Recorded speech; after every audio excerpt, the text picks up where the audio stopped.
बचपन में आपने एक प्रयोग किया होगा, उसमें सूर्य की बिखरी हुई किरणों को एक लेंस के माध्यम से एकत्रित करके किसी कागज पर डालने से वो कागज को जला देती हैं, जबकि बिखरी हुई किरणें कागज नहीं जला पाती। आप जानते हैं कागज क्यों जला? क्योंकि लेंस का अपने लक्ष्य के ऊपर फोकस था।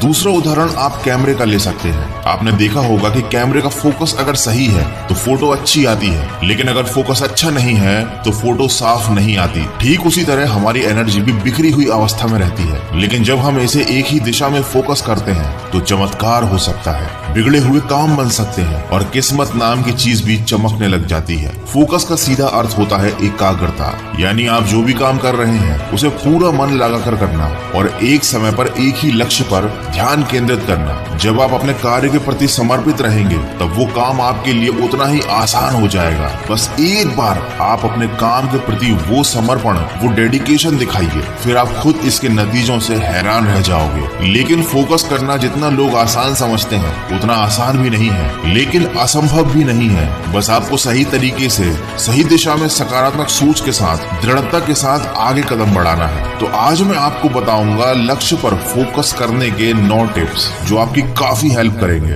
अपने कार्य क्षेत्र मतलब अपने वर्क स्पेस को सिस्टमैटिकली व्यवस्थित रखें। आप चाहे घर पर हो या ऑफिस में काम कर रहे हो, एक साफ और व्यवस्थित जगह होने पर आप काम पर ज्यादा ध्यान केंद्रित कर पाएंगे। इसीलिए अपने आसपास से वो हर चीज हटा दीजिए जो आपका ध्यान भटकाती है, आपके हाथ का ये मोबाइल भी। दूसरा जो इम्पोर्टेंट पॉइंट है वो है लिस्ट बनाइए। हर दिन या हर सप्ताह की शुरुआत में अपने कामों की एक लिस्ट जरूर बनाइए। ये आपको ज्यादा फोकस करने में मदद करेगी। लिस्ट के अकॉर्डिंग जब आप एक समय पर एक काम करेंगे तो आप बहुत ज्यादा फोकस रह पाएंगे और इससे आपकी एफिशिएंसी भी बढ़ेगी। तीसरा पॉइंट है छोटे छोटे ब्रेक लीजिए। अगर आप लगातार काम करेंगे तो आपके फोकस के कमजोर होने के चांसेस बढ़ जाएंगे। इसीलिए हर घंटे में कम से कम 10 मिनट का ब्रेक जरूर लीजिए और इस दौरान मोबाइल लेकर ना बैठें, बल्कि थोड़ा रेस्ट करें, अपनी आंखों को आराम दें, गहरी सांसें लें। इससे आपको आगे का काम करने के लिए ज्यादा एनर्जी मिलेगी। अगला पॉइंट है मल्टीटास्किंग, जो कि है मल्टीटास्किंग से बचें।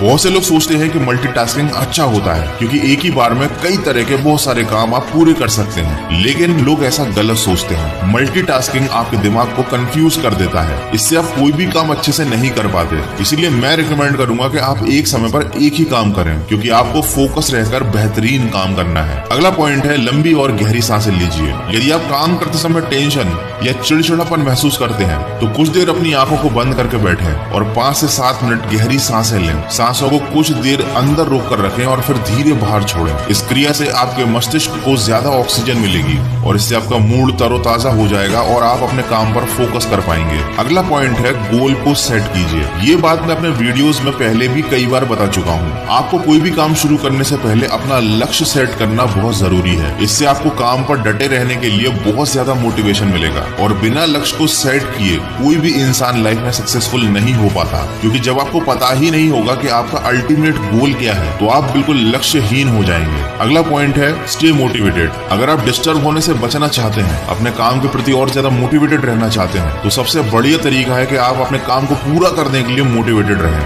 आप अपने घर में और मोबाइल के वॉलपेपर पर लिख लें कि आपका लक्ष्य आपके लिए क्यों जरूरी है। इससे आपकी नजर आपके लक्ष्य पर दिन में कई बार पड़ेगी। ये चीज आपको याद दिलाएगी कि आपको काम के प्रति फोकस रहना कितना जरूरी है। आपको बार बार ये चीज याद आएगी कि लक्ष्य पूरा होने के बाद आपको क्या मिलने वाला है और इससे आपका मोटिवेशन बना रहेगा। Last but very important point is turn off your notifications. यकीन मानिए 90% नोटिफिकेशन जो आपके स्मार्टफोन पर आते हैं वो आपके बहुत ज्यादा काम के नहीं होते, ये केवल आपका ध्यान भटकाते हैं। अगर आप वास्तव में फोकस रहना चाहते हैं तो आपके मोबाइल के बेफिजूल के नोटिफिकेशन को बंद कर दीजिए। अब आप बोलेंगे कि इतना बड़ा और महंगा मोबाइल लेने का फायदा ही क्या जब आपको उसके नोटिफिकेशन ही बंद करने पड़े। तो दोस्त याद रखिए, कोई भी मोबाइल आपकी जिंदगी आपके लक्ष्य से बड़ा नहीं है। आपकी जिंदगी और आपके लक्ष्य से बड़ा नहीं है। आपने मोबाइल को अपने अनुसार चलाने के लिए खरीदा है, न कि मोबाइल के अनुसार खुद चलने के लिए। जो मैंने आपको पॉइंट्स बताए इनमें से अगर आप 3 भी अपनी लाइफ में बहुत अच्छे से इंप्लीमेंट करते हैं तो डेफिनेटली आपका आपके टारगेट के लिए फोकस जरूर बढ़ेगा।